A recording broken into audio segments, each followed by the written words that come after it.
ladies and gentlemen, welcome to this quick tip video for Cubase. Today we're going to be doing rendering on tracks to save on processing power and allow you to build a bigger song. Let's have a look at what we've got. So this track here has got several VST instruments. They're quite powerful ones. You've got the Roland System 1, I've got a Roland System 8 going. These things are quite beefy when it comes to power consumption regarding the processor and memory usage. We'll get to the stage where you have crackling and clipping happening on your audio while you're playing with the instrument going.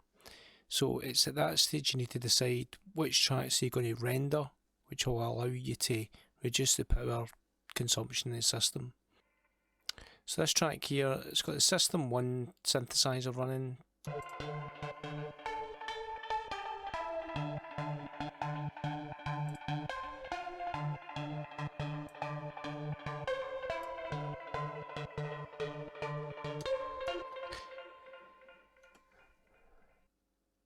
So I've got the power meter up here just for display, just to show you where it's sitting. So if you see, currently just sitting at around 50% average load. But the average load isn't really an issue, it's the peak time. That can jump all over the place, and if it goes above 100%, that's it, you'll get a dropout. Anyway, what I want to show you is how to render a track. This is going to save you time, it's going to save you a lot of effort. So you've got to be kind of happy with it first, right? So let's just say I'm happy with this track. This is the track here. Quick play through.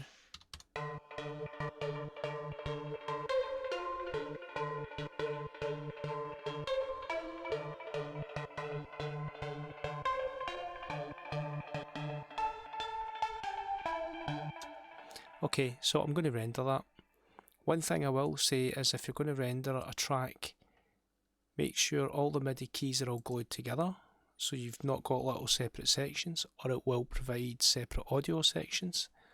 And put a tail on as well, so that you get something at the end. The way to get an empty space is just to move your locators. So I'm moving the locators from 65 to 97. I've just picked that as an arbitrary figure, it's not important. I'm going to glue that in as well. So you see that whole area is now one big section of MIDI. Make sure the track's selected. Go to Edit, Render in Place, and Render with Current Settings. Now, if you know what the settings are and you're happy with them, you can just click it. But what we'll do is we'll actually look at the render settings. If I click Render with Current Settings, it actually renders with whatever's in here. So let's have a look. So these are the settings here. So it's as separate events, so that was the thing I was talking about a minute ago, we've got to glue everything together.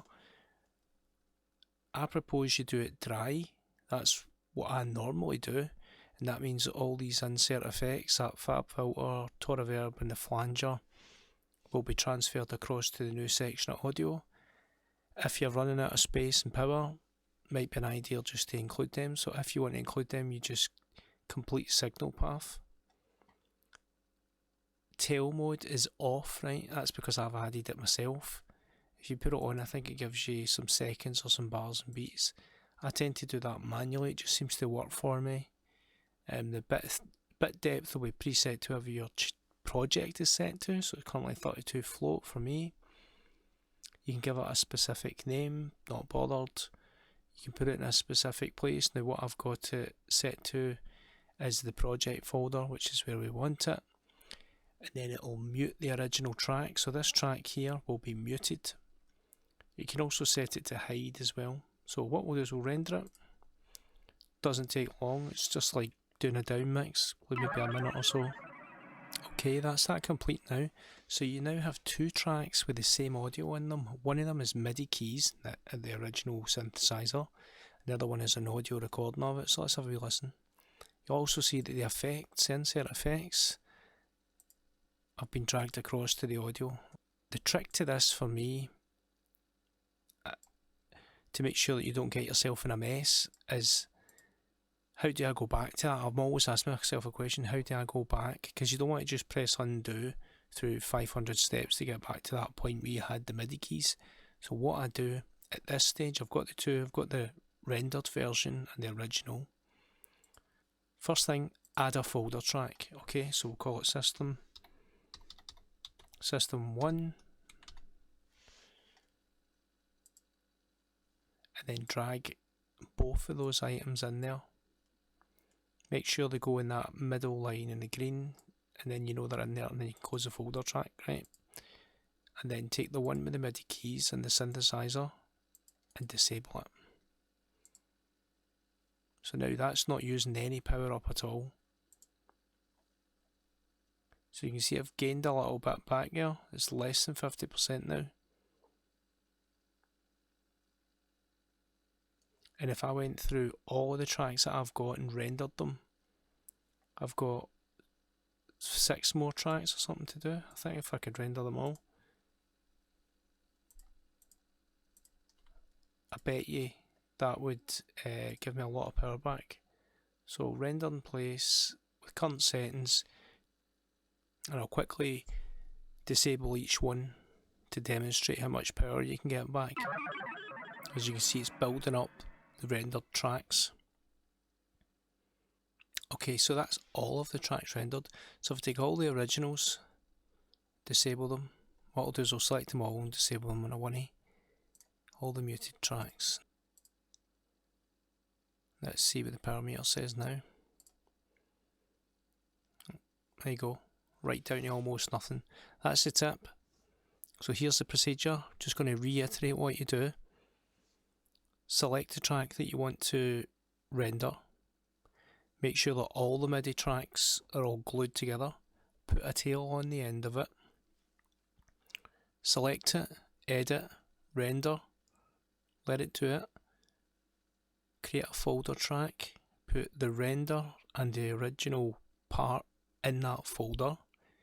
And then disable the original one with the synthesizer running on it. And then you're able to close the folder. And that's you, you've got it there. Now if I ever want to go back to that, all I need to do is disable the audio track and enable the synthesizer track. Takes a little second to enable. It goes off really quick, but it always takes a wee sort of, it's like, you think it's actually reloading the synthesizer and the settings and everything. It takes a little minute to do it. There you go, it's back. If I solo that, you'll hear it's right back to the way it was.